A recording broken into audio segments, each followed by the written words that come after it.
After the end of World War II, the world was split into two, East and West. This marked the beginning of the era called the Cold War.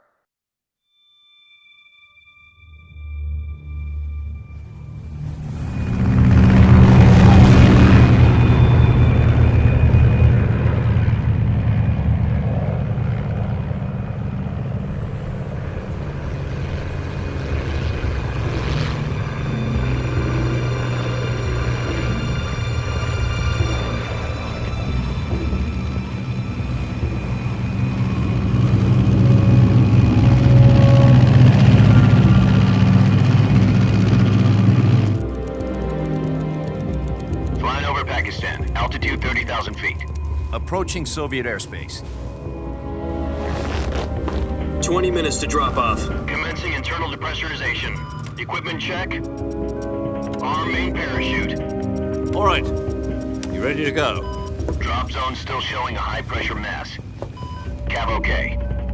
Good. We've got high visibility.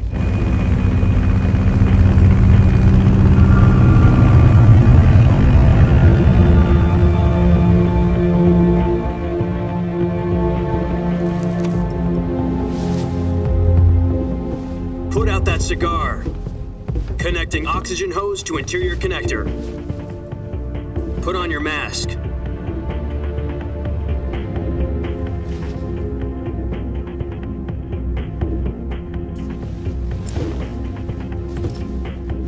Does this panty waste know what he's doing?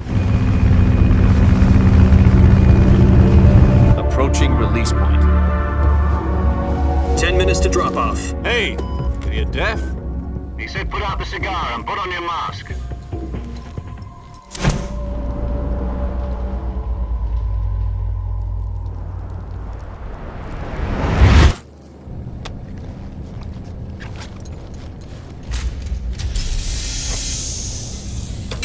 Depressurization complete. Checking oxygen supply. 6 minutes to drop off. Opening rear hatch.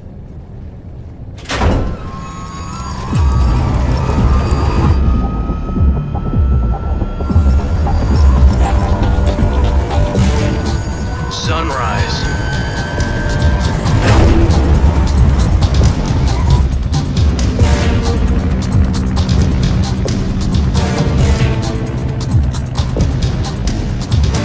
External temperature minus 46 degrees Celsius.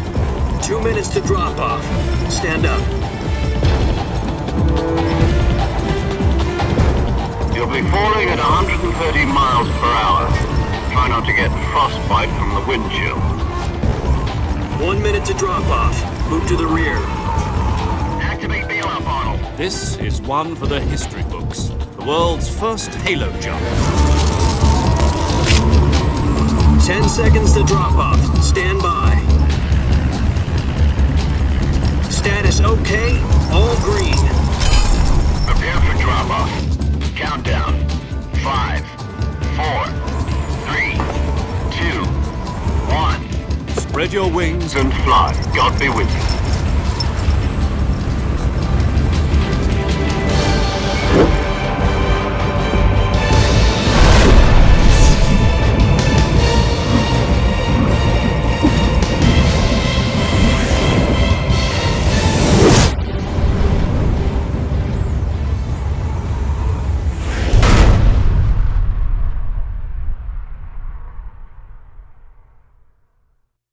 Jack, I've got some important news.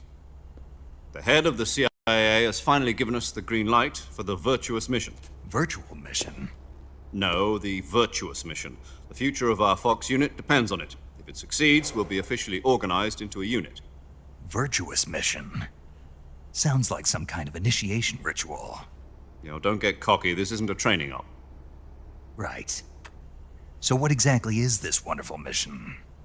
Well, about 2 years ago, a certain Soviet scientist requested asylum in the West through one of our moles. His name is Nikolai Stepanovich Sokolov. He's head of the OKB 754 Design Bureau, one of the Soviets' top-secret weapon research facilities, and the East's foremost expert on weapons development. Sokolov? Isn't he that famous rocket scientist? The very same. On April the 12th, 1961, the Soviets achieved the first manned spaceflight in history. The Earth was blue, but there was no God. Well spoken. The rocket that carried Yuri Gagarin to orbit was the A-1, known as the Vostok rocket. Sokolov is said to be the man most responsible for the multi-engine cluster used in that rocket. After Gagarin's flight, Sokolov left rocket development to become the head of the newly established Design Bureau. From a lowly technician to head of a design bureau, that's quite a success story, so why'd he want to defect? It seems he'd become afraid of his own creations. Afraid? Call it a crisis of conscience. And for that, he left his country and his family behind and went over the fence? Not exactly. One of his conditions was that his family was also to be taken safely to the west. We used a mole to get the family out first and succeeded in sneaking Sokolov over the Berlin Wall shortly afterwards. I was the one who conducted the operation. The security on the eastern side was still full of holes back then. Then what? We got Sokolov over in one piece, but the whole ordeal had left him exhausted, and we checked him into a hospital in West Berlin. It took him 2 weeks and more than 600 miles to get from the research facility in the Soviet Union to Berlin. He was in no condition to say anything coherent. And it was only a week later that we had something much bigger on our hands. The Cuban Missile Crisis. October the 16th, 1962, President Kennedy received word that the Soviets were in the process of deploying intermediate-range ballistic missiles in Cuba. The President demanded that the Soviets dismantle and remove the missiles. At the same time, he announced a naval blockade to prevent further missile shipments from reaching Cuba. But the Soviets didn't back down, instead placing their armed forces on secondary alert. Soviet transport ships carrying missiles continued on course towards Cuba. US and Soviet forces went on alert for an all-out nuclear war. Frantic negotiations were conducted through the UN's Emergency Security Council and unofficial channels to end the hair-trigger standoff. Finally, on October the 28th, the Soviet Union agreed to remove its missiles from Cuba, and so the world avoided a nuclear holocaust.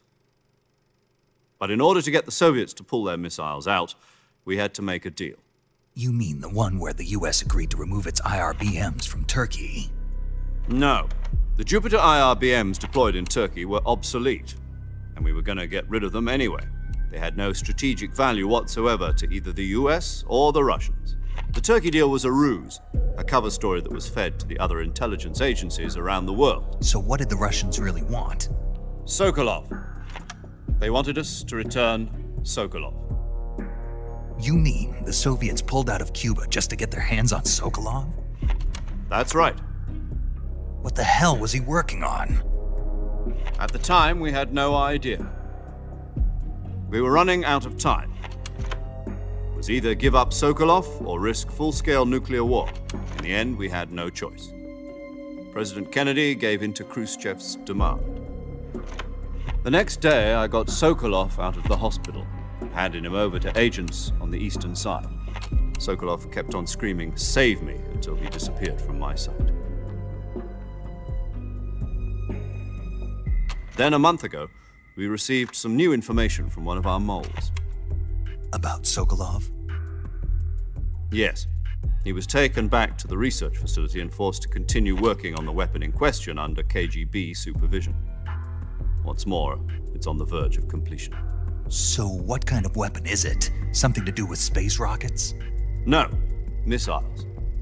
Same technology. I guess you're right. We don't know the details, but it appears to be a new kind of nuclear device. For half a year now, the Soviets have been conducting frequent nuclear tests at Semipalatinsk. Something to do with the weapon, I assume. We're talking about a secret weapon so big that Khrushchev was ready to pull out of Cuba to get it back. Is Sokolov still in the facility? No. According to our intelligence, he's in Selinoyarsk, a place in the mountains about 3 miles to the west that's known as the Virgin Cliffs. The Virgin Cliffs. Nice name for a virtuous mission. They moved him there just recently. Why? Apparently, they're conducting a field test of the weapon, but it's our best chance to get him back. This mission would never have been possible if he was still in the research facility. This is our last chance. Sokolov must have known that too when he contacted us.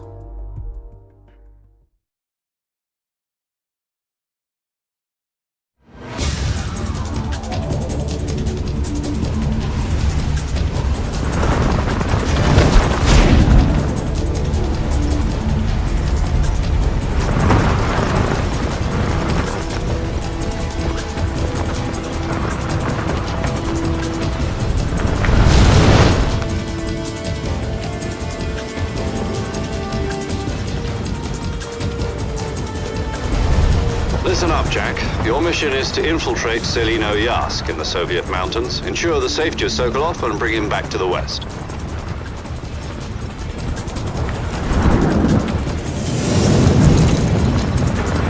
If we don't get Sokolov back before that weapon is complete, we'll be facing a major crisis. The clock is ticking.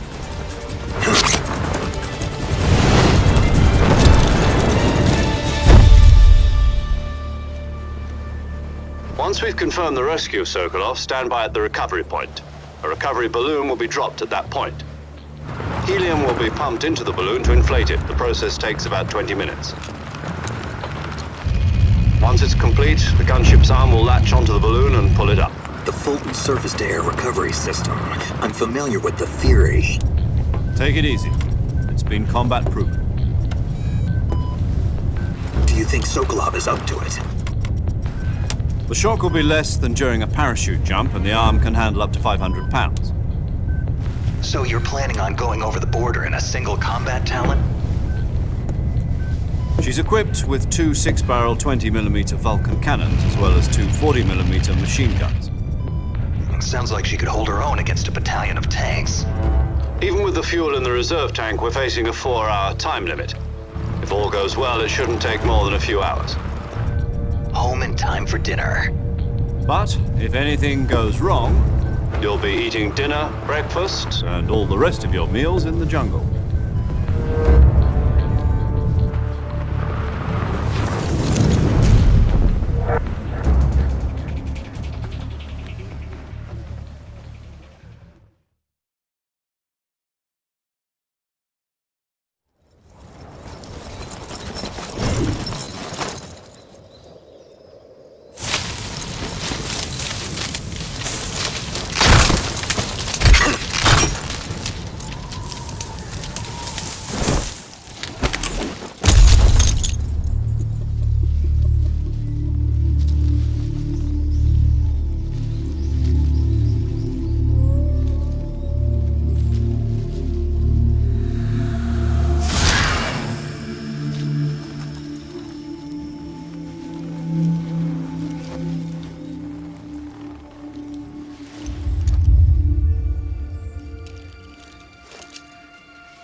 Do you copy?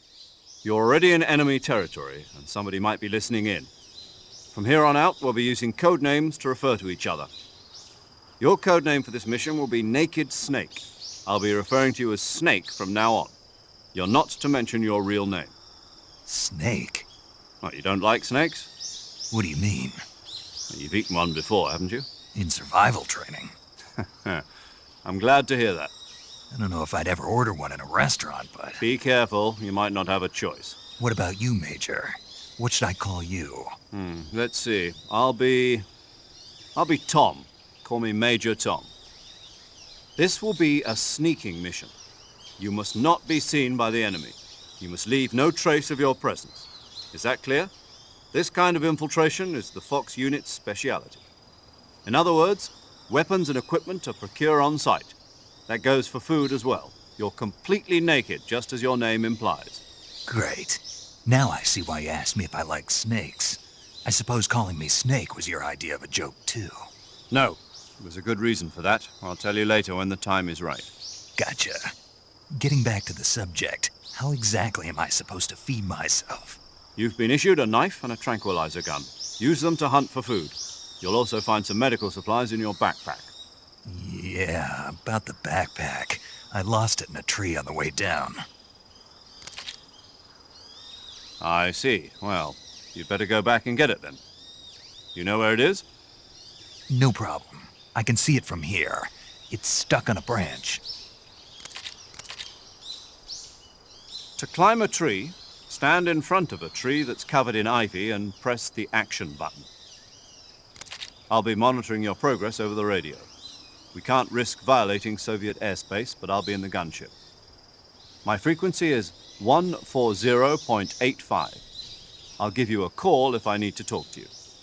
If you need to talk to me, use the send function. Okay, Snake, go get your backpack.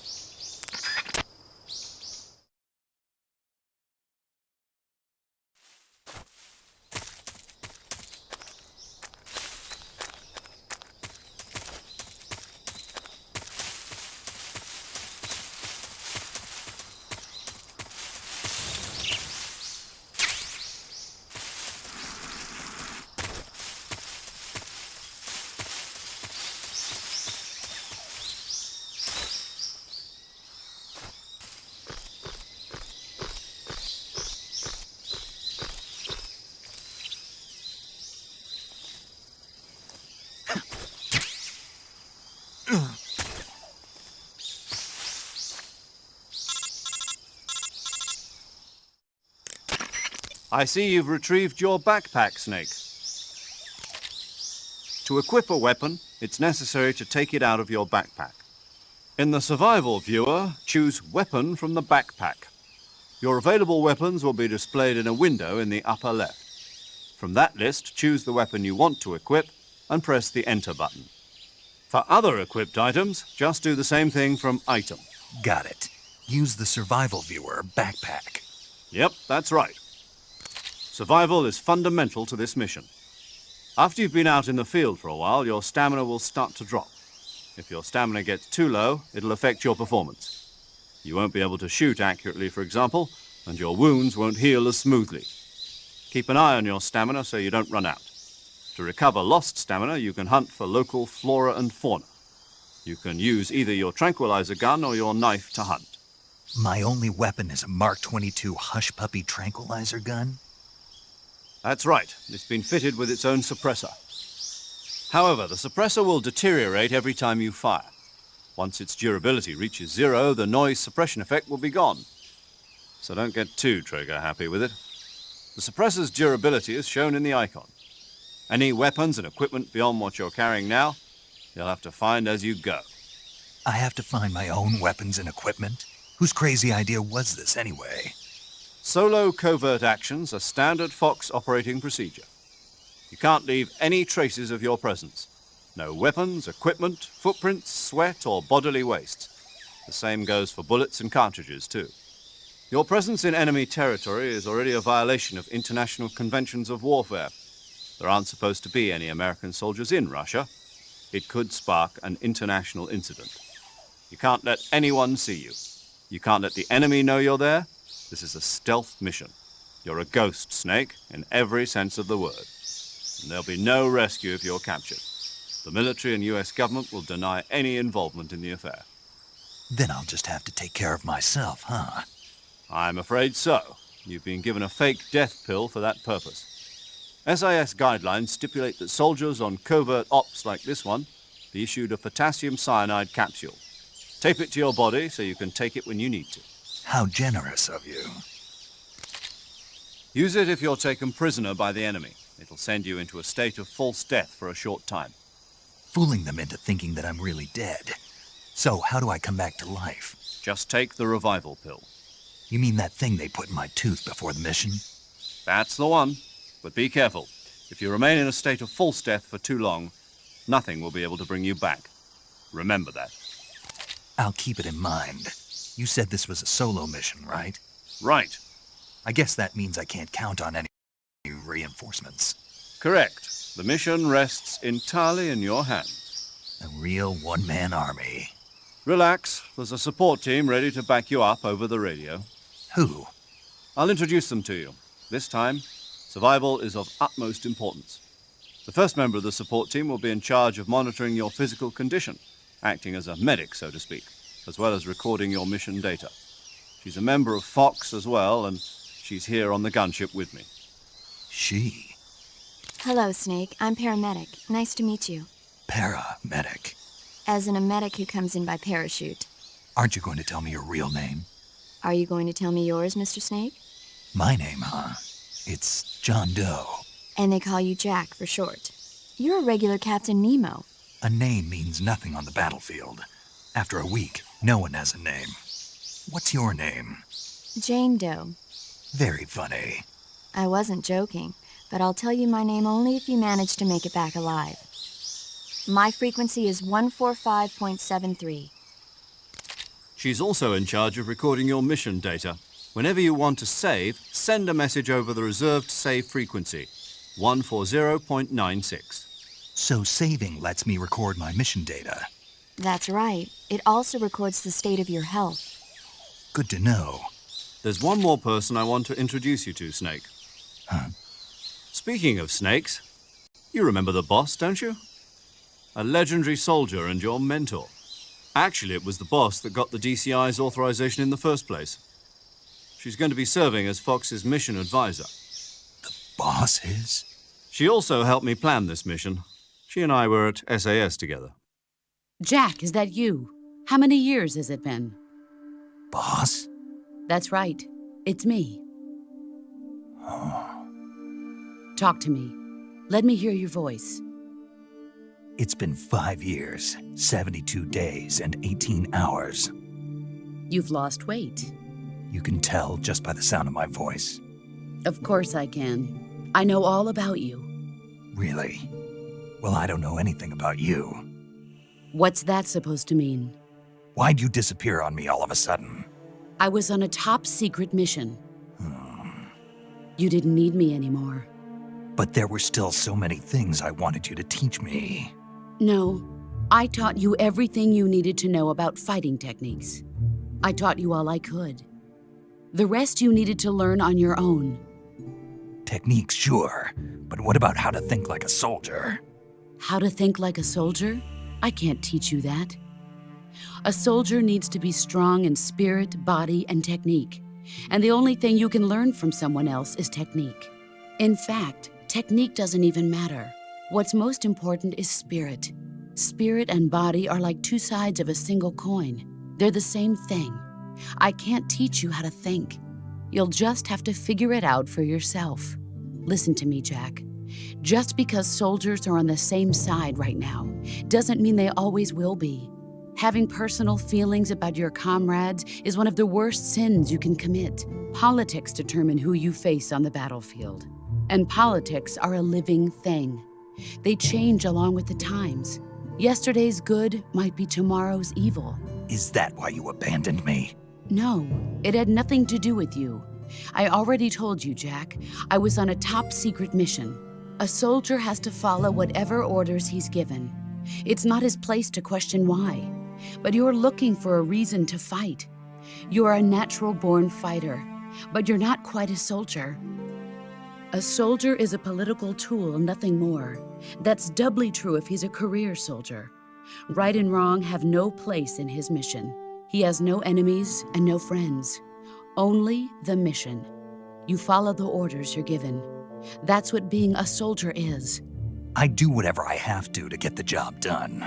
I don't think about politics. That's not the same thing. Sooner or later, your conscience is going to bother you. In the end, you have to choose whether you're going to live as a soldier or just another man with a gun. There's a saying in the Orient, loyalty to the end. Do you know what it means? Being patriotic. It means devoting yourself to your country. I follow the president and the top brass. I'm ready to die for them if necessary. The president and the top brass won't be there forever. Once their terms are up, others will take their place. I follow the will of the leader, no matter who's in charge. People aren't the ones who dictate the missions. Then who does? The times. People's values change over time, and so do the leaders of a country.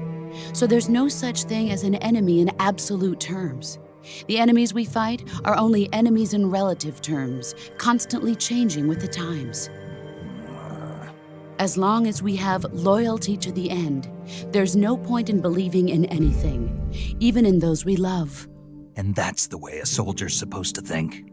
The only thing we can believe in with absolute certainty is the mission, Jack. All right, but do me a favor. What is it? Call me Snake. Snake. Oh, right. Your codename is Snake. It suits you well. That's right. The legendary unit that the boss put together during World War II was a snake. The Cobra unit, a group of heroes that brought the war to an end and saved the world.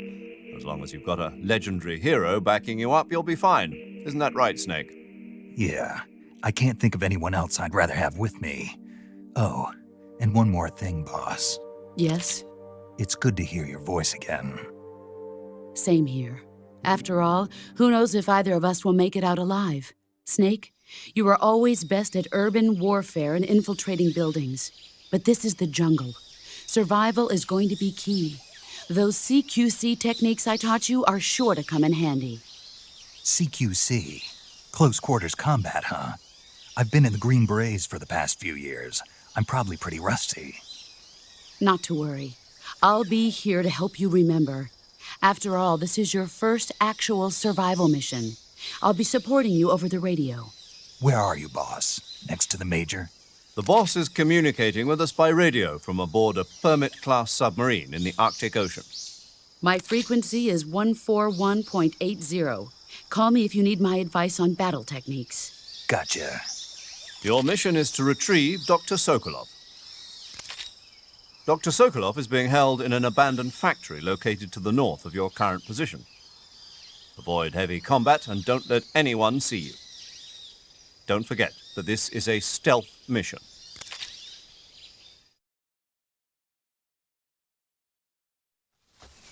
Snake, try to remember some of the basics of CQC.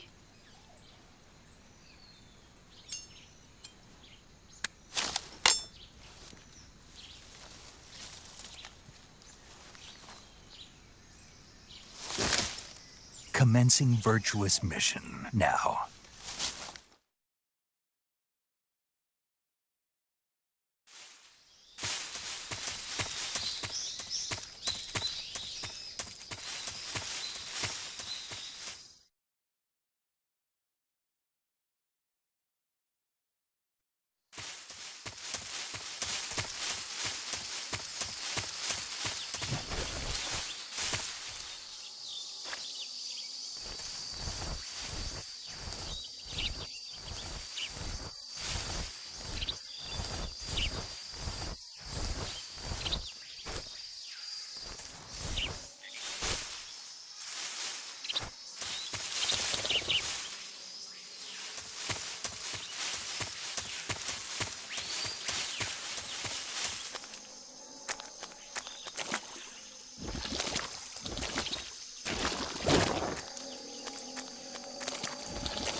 Major, I've spotted 2 enemy soldiers.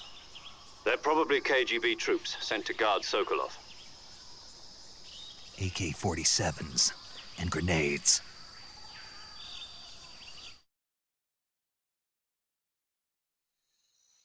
Snake, your presence in Soviet territory is already a violation of international law. We can't let the Kremlin find out that the CIA and the American government are involved. Contact with the enemy is strictly prohibited. Don't engage them in battle either. This is a stealth mission. Got that? The Major is right. The point of this mission is to sneak through the jungle without being seen.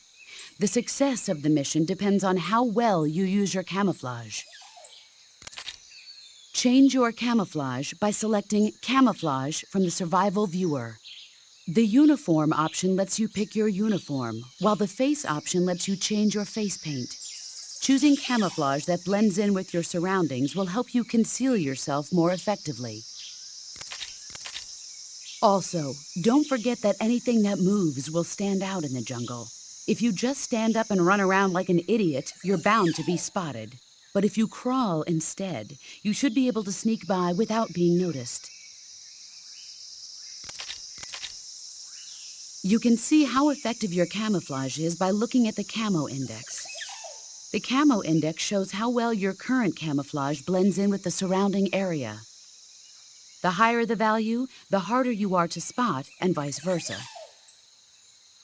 The key is to make yourself one with nature. Keep that in mind as you go along, okay?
Something there. Huh? Who was that?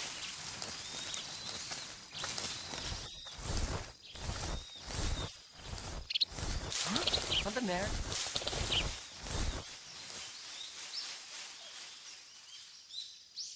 I must be seeing things.